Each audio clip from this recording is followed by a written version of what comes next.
Latest episode দেখুন একদম add free.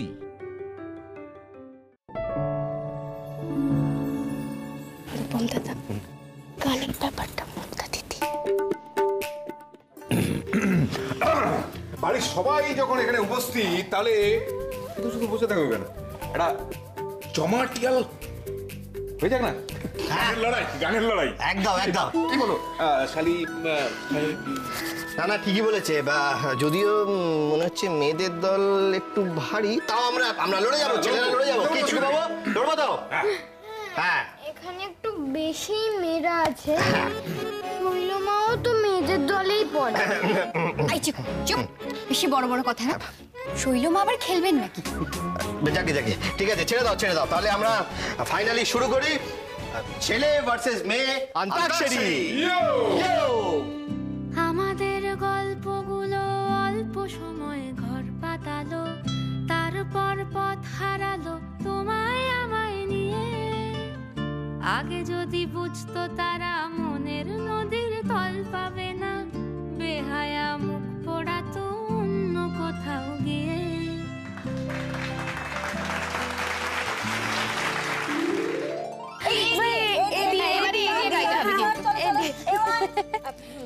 আরে গাও কিছু একটা। এখন অনেক রাত, তোমার কাঁধে আমার নিঃশ্বাস, আমি বেঁচে আছি তোমার ভালোবাসায়। ছুঁয়ে দিলে হাত আমার বৃদ্ধ বুকে, তোমার মাথা চেপে ধরে টলছি কেমন নেশায়।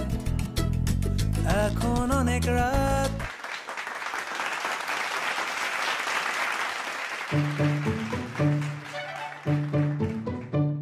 হ্যাঁ, হচ্ছে তো। এবার ত দিয়ে গাও। গাও গাও গাও গাও। ত ওয়ান, হ্যাঁ, ত টু,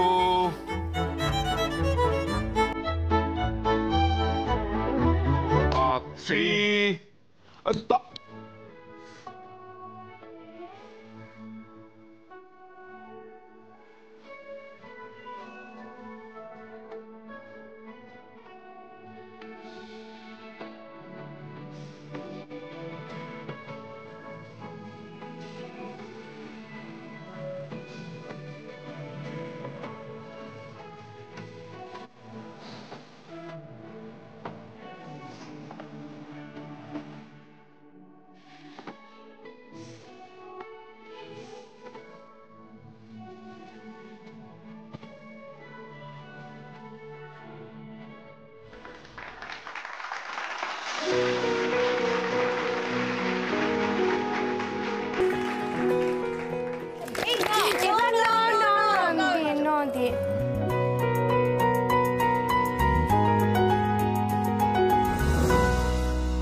ওই স একটা কিছু। আরে একটু টাইম দে। আরে কত টাইম? আচ্ছা, টু। চলো চলো চলো চলো, ধরো ধরো ধরো। শ্রাবণের ধারার মতো পড়ুক ঝরে, তোমারই সুরটি আমার মুখের পরে, বুকের পরে। শ্রাবণের ধারার মতো পড়ুক ঝরে।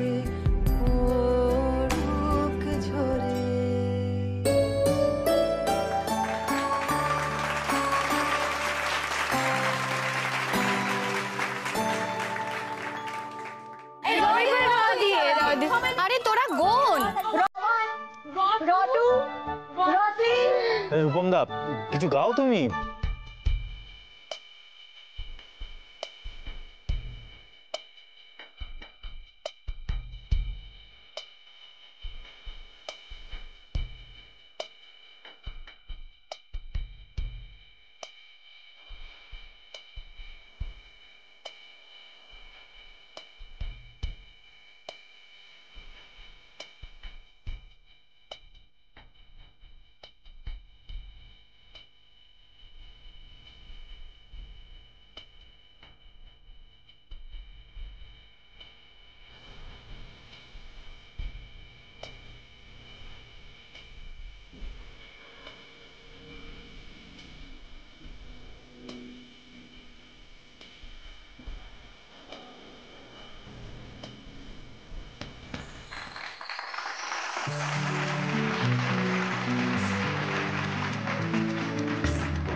বল, তুই বল।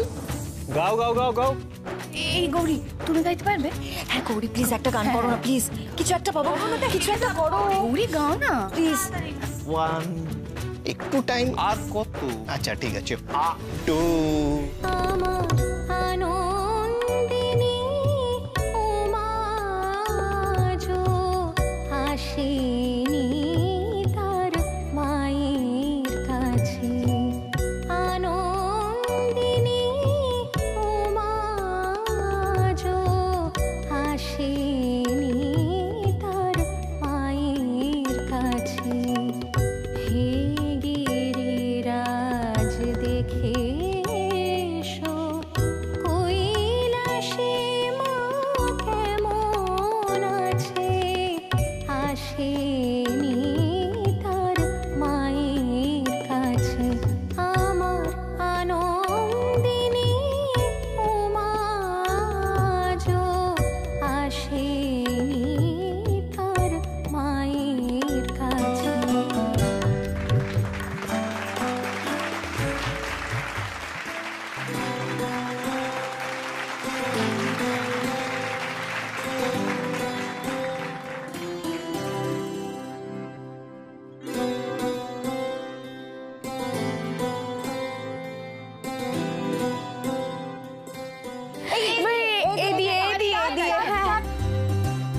আচ্ছা আমরাই তো গেয়ে যাচ্ছি। এই শান, আর তুই একটা ভাব কিছু। আরে শালাবাবু কিছু ভাবো, একটু ভাবো। আরে থাম। আরে আমি গান জানি নাকি, আমি কি গাইবো? হ্যাঁ হ্যাঁ। মেটেরিয়া মেডিকার কাপ্পো, মেটেরিয়া মেডিকার কাপ্পো, মেটেরিয়া মেডিকার কাপ্পো, নয়তো বা ফার্মাকোলজি টাইম নিয়ে আজ লেকচারে নাববো, লেকচারে নাববো, লেকচারে নাববো। ক্ষতি কি না হয় আজ পড়বে মেটেরিয়া মেডিকার কাপ্পো, মেটেরিয়া মেডিকার কাপ্পো।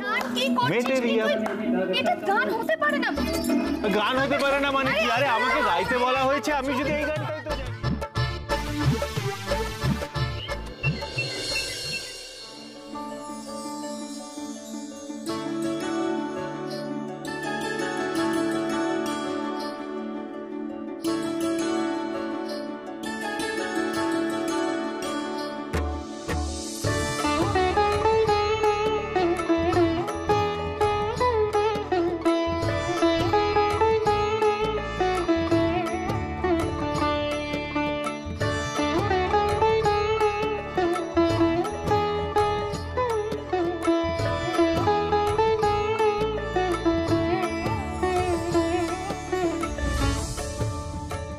দেখিস মা, আজ কিন্তু সাবধান। সন্ধি পুজোর সময় পদ্ম কিন্তু কম পড়লে আর আনা যাবে না। ভালো করে 108টা পদ্ম গুনে রাখিস মা, কাউকে হাত দিতে দিবি না। গোলমাল হলেই কিন্তু সর্বনাশ, বুঝেছিস? ঠিক আছে ছোট ঠাম্মি।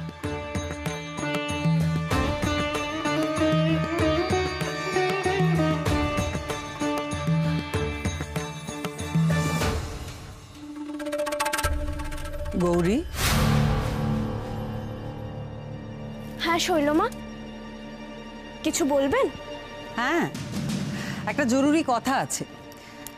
দেখো আমাদের বাড়িতে একটা নিয়ম আছে, সন্ধি পুজোর সময় 108টা প্রদীপ জ্বালিয়ে মায়ের আরতি করতে হয়। আর আমি চাই তুমি এই দায়িত্ব পালন করো, অর্থাৎ প্রদীপ তুমি জ্বালাও।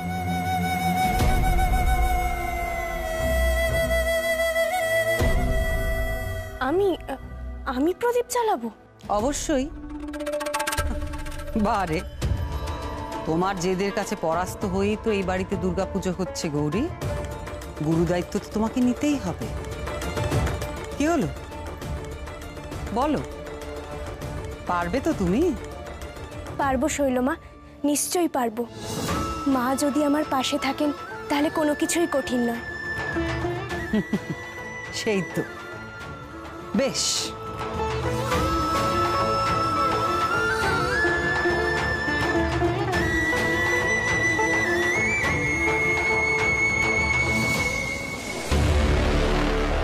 হাঁ করে দাঁড়িয়ে কি দেখছো মাধুরী?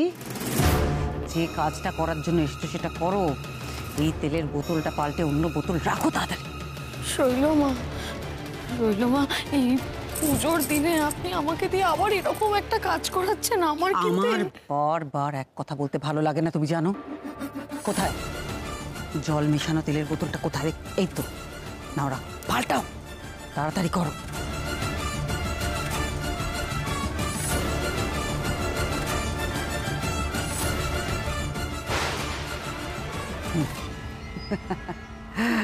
বাহ, খুব ভালো।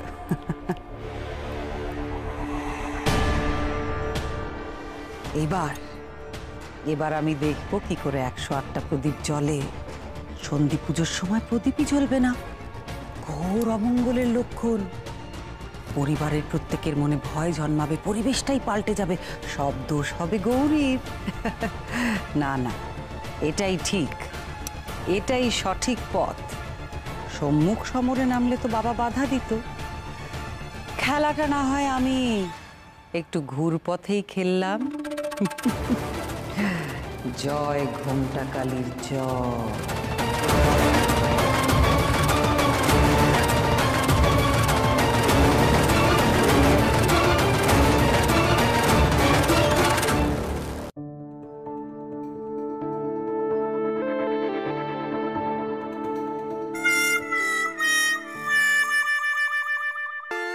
এতক্ষণে আসার সময় হলো? এমনিতেই সারাক্ষণ মন্দিরে ঢুকে থাকো, তার মধ্যে তো এখন আবার পুজো। এই কদিন তো তোমার টিকিও দেখা যাবে না। এই যে এসেছো, এই আমার অনেক সৌভাগ্য।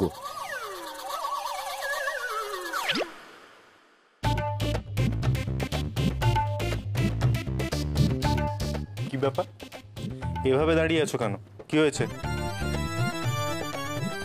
ভেবেছিলাম তো কথাটা বলবো, কিন্তু থাক, বলবো না। তুমি শুনলেই রাগ করবে। শোনো, এদিকে করো। রাগ করার মতন কথা বললে তো রাগ করবোই গৌরী, তবে এই বলবো বলবো করেও যদি না বলো তাহলে কিন্তু আরো রাগ করবো। দেখেছো তো তুমি এখনই কিরকম করছো। তাহলে কথাটা বলার পর কি না কি করবে। আমি চললাম, আমি বলবো না। গৌরী,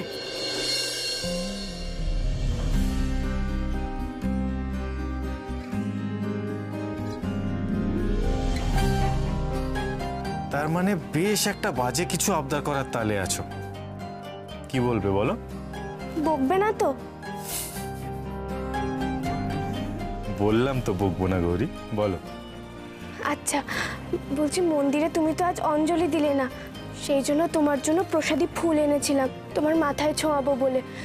কিন্তু এই কদিন পুজো বা মাকে নিয়ে কিছু বললে তুমি যা রেগে যাচ্ছ, আমি কি...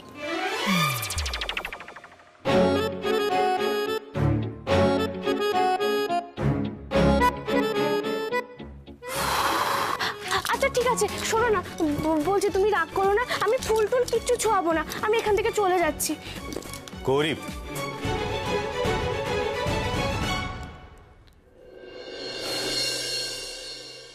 নাও, যা করার করো। সত্যি ডাক্তারবাবু? বললাম তো, নাও।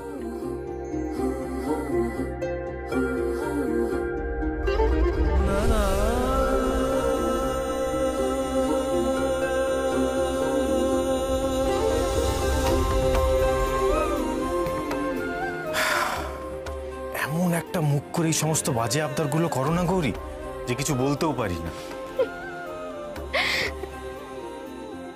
ডাক্তারবাবু, তুমি পুজোর কদিন রোজ রোগী দেখতে যাবে? হ্যাঁ গৌরী, তোমাদের মা এসেছেন বলে তো আর রোগ জ্বালা বন্ধ হয়ে যাবে না। বরং এই সময় আমাদের খাটনি অনেক বেশি হয়, লোকবল কম থাকে না। আসলে কি বলো তো গৌরী, তোমার মতন তো অনেকেই আছে না যারা পুজো পুজো করে পাগল। কেউ উপোস করে জ্ঞান হারাচ্ছে, কেউ পুজোর আনন্দে উল্টোপাল্টা জিনিস খেয়ে জ্ঞান হারাচ্ছে। তার মধ্যে এই রাত জাগা আর হইচই তো আছে। এইসবের জন্য যে কত মানুষ অসুস্থ হয় তার কোনো ইয়ত্তা নেই। বরং দেখতে গেলে এই পুজোর সময় আমরা ডাক্তাররা আর মেডিকেল স্টাফরা অন্য সময়ের থেকে অনেক বেশি ব্যস্ত থাকি। আসলে কি বলো তো গৌরী, তোমার স্বামীর পেশাটা অন্য পেশার থেকে একটু আলাদা, এটা তোমায় বুঝতে হবে। আসলাম, কেমন? সাবধানে যেও।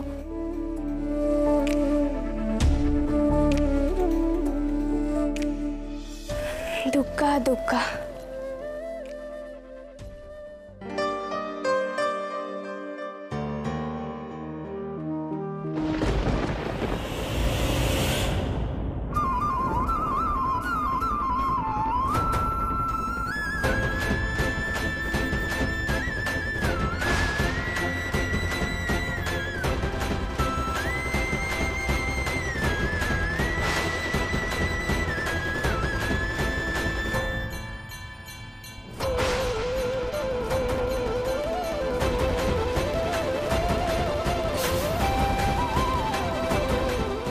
নীলা, তুমি এখানে কি করছো? সবাই তোমাকে নিচে খোঁজাখুঁজি করছে। আরে তুমি চলো। কি হয়েছে নীলা? তোমার শরীর খারাপ লাগছে? হ্যাঁ, আরে আমাকে বলো নীলা, কি হয়েছে তোমার? আমার আমার হাতটা আমার হাতটা না কিরকম। নীলা, এদিকে এসো, এদিকে এসো, বসো বসো। নীলা, আমি জানি কালকে শৈলমা তোমায় কি বলেছে। তুমি ওইসব নিয়ে একেবারে মন খারাপ করো না। দেখো, ওইসব ভেবে তুমি কষ্ট পেও না। আমরা সবাই তোমার পাশে আছি নীলা, আর তুমি খুব তাড়াতাড়ি সুস্থ হয়ে যাবে। তখন আর কেউ তোমায় কিছু বলতে পারবে না নীলা। আমরা শৈলমাকে দেখিয়ে দেবো, কেমন? আচ্ছা, আমার হাতটাকে কোনোদিনও ঠিক হতে পারে? মানে রূপা, আমার হাত কি আর কোনোদিনও আগের মতো হবে? হবে না তো, কারণ আমি তো অন্যায় করেছি, আর সেই অন্যায়ের শাস্তি আমি সারা জীবন ধরে পাচ্ছি। আমারই তো দোষ, বড়রা বারণ করা সত্ত্বেও আমি কারোর কথা না শুনে সেদিন বেরিয়েছিলাম, তাই তার শাস্তি আমাকে যে পেতেই হবে। আমাকে তো অপমান সহ্য করতেই হবে, তাই না রূপম? নীলা, তুমি কি বলছো? আজকে পুজোর দিনে এসব কথা তুমি কি বলছো? তুমি কি পাপ করেছো? হ্যাঁ, আরে ওটা অ্যাক্সিডেন্ট, এটা জাস্ট অ্যাক্সিডেন্ট। আর আমরা সবাই মনে প্রাণে বিশ্বাস করি তুমি কোনো রকম অন্যায় করোনি। খুব তাড়াতাড়ি তোমার হাত ঠিক হয়ে যাবে নীলা, কিন্তু তার জন্য তোমাকে বিশ্বাস আর ধৈর্য দুটোই রাখতে হবে।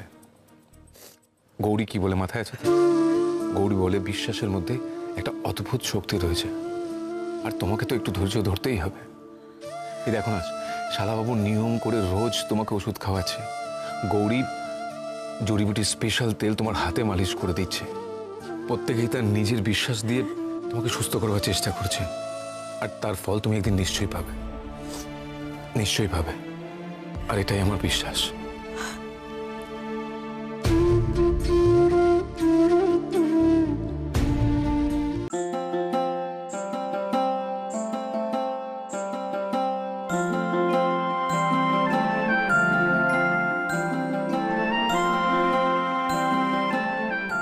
আরে বাহ বাহ বাহ, দারুণ সব প্রিপারেশন হচ্ছে। আচ্ছা, আজকে মেনুতে কি আছে?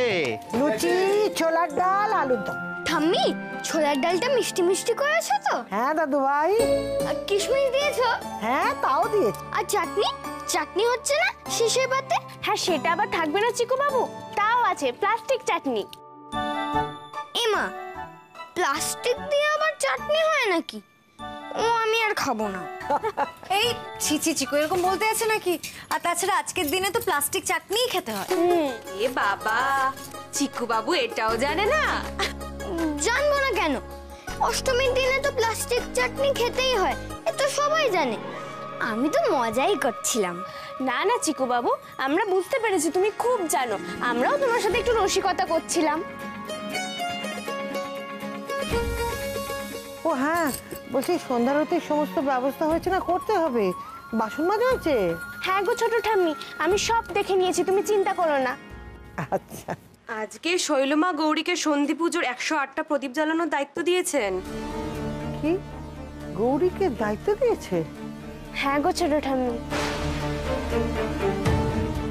হ্যাঁ গো, আমিও কাল থেকে একটা জিনিস থেকে অবাকই হচ্ছি, শৈলমা না বেশ ভালোভাবেই গৌরীর সাথে কথা বলছে, কি বল ছোটকা? হ্যাঁ, কালকে দিদি যেভাবে গৌরীর প্রশংসা করছিল, আমার তো ভিড়মি খাওয়ার জোগাড় হয়েছিল। তবে যে যাই বলুক, আমার কিন্তু শৈলমার পারফরমেন্সটাই বেস্ট লেগেছে। এই রূপম কি বলছোটা কি বলতো, যদি একবার কথাটা কানে যায় না তাহলে আর রক্ষে থাকবে না। আচ্ছা বাবা, আমি তো সত্যিই বললাম, সবাইকে জিজ্ঞেস করে দেখো না। উফ, তুমি কি পুজো বাড়িতে অশান্তি চাও? না তো, এমনিতেই আমি একটা চিন্তায় মাথা খারাপ হয়ে যাচ্ছে আমার। আমি ভাবছি এতগুলো দায়িত্ব গৌরী একা কি করে সামলাবে। শৈলমা যখন আমাকে এত বড় একটা দায়িত্ব দিয়েছেন, তখন সেটা সুষ্ঠুভাবে পালন করারই চেষ্টা করব। এত সহজে তোমরা যদি শৈলমাকে চিনে যেতে তাহলে তো হয়েই যেত। আজ গৌরী যতই চেষ্টা করুক না কেন, 108 প্রদীপ ও কিছুতেই জ্বালাতে পারবে না। এ হলো শৈলমার খেলা।